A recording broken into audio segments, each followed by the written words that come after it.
প্রিয় ওসমান হাদি, তোমাকে আমরা বিদায় দিতে আসি না এখানে।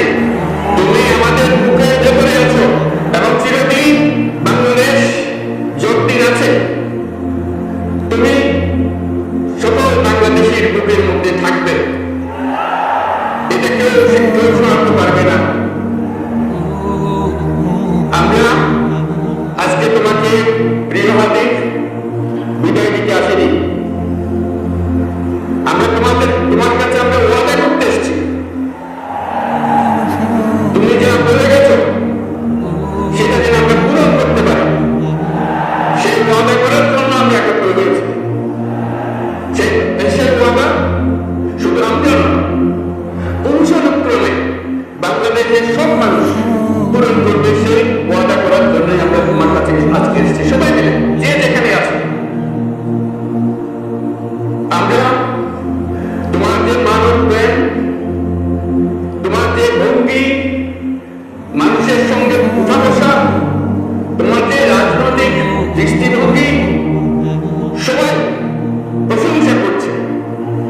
সেটা আমরা তোমার প্রাণী গ্রহণ করছি, যেটা যেন আমাদের মনে সবসময় জাগ্রত থাকে, আমরা সেটা অনুসরণ করতে পারি। তুমি আমাদেরকে এমন এক মন্ত্র কানে দিয়ে গেছো, সেই মন্ত্র বাংলাদেশে কেউ কোনোদিন ভুলতে পারবে না এবং এই মন্ত্র চিরদিন আমাদের কানে বাঁচতে থাকবে। সেই মন্ত্র বাংলাদেশের মন্ত্র হয়ে আমাদের জাতির সঙ্গে সংযুক্ত থাকবে। তোমার মন্ত্র ছিল চলবীর বলবীর চির উন্নতম মসিন। এই উন্নতম মসিনের যে মন্ত্র তুমি দিয়ে গেছো, সেটা সন্তানের, বাংলাদেশি সন্তানের জন্মলগ্ন থেকে যতদিন সে বেঁচে থাকতে নিজের কাছে বলতে বলবি চির উন্নতম মসিন, আমাদের শির কখনো নত হবে না। সেই মন্ত্র তুমি আমাদেরকে দিয়ে গেছো, আমাদের সব কাজে সেটা আমরা প্রমাণ করবো। আমরা দুনিয়ার সামনে মাথা উঁচু করে চলবো, কারোর কাছে মাথা নত করবো না। সেই মন্ত্র তুমি আমাদেরকে দিয়ে গেছো, আমরা সেটা পূরণ করে যাবো। প্রিয় হাদি, তুমি নির্বাচনে অংশগ্রহণ করতে চেয়েছিলে এবং সেই নির্বাচনে অংশগ্রহণ করতে গিয়ে নির্বাচন কিভাবে করতে হয় তারও একটা প্রক্রিয়া জানিয়ে গেছে আমাদের। সেই প্রক্রিয়া যেন আমরা সবাই মিলে গ্রহণ করি, যে কিভাবে প্রচারণা কার্য চালাতে হয়, কিভাবে মানুষের কাছে যেতে হয়, কিভাবে মানুষকে কষ্ট না দিয়ে তার বক্তব্য প্রকাশ করতে হয়, কিভাবে বিনীতভাবে মানুষের কাছে আসতে হয়, সবকিছু তুমি শিক্ষা দিয়ে গেছো।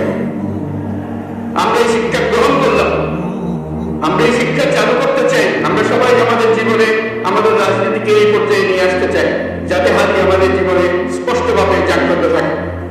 হাদি, তুমি হারিয়ে যাবে না, তুমি কোনদিন কেউ তোমাকে ধরতে পারবে না।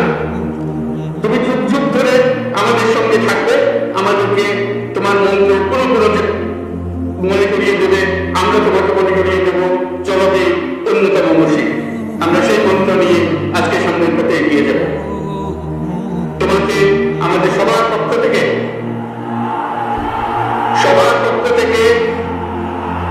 তোমার সঙ্গে ওয়াদা করলাম, আজকে তোমাকে আল্লাহর হাতে আমানত রেখে গেলাম। আমরা সবসময় তোমার কথা স্মরণ রেখে জাতির অগ্রগতির পথে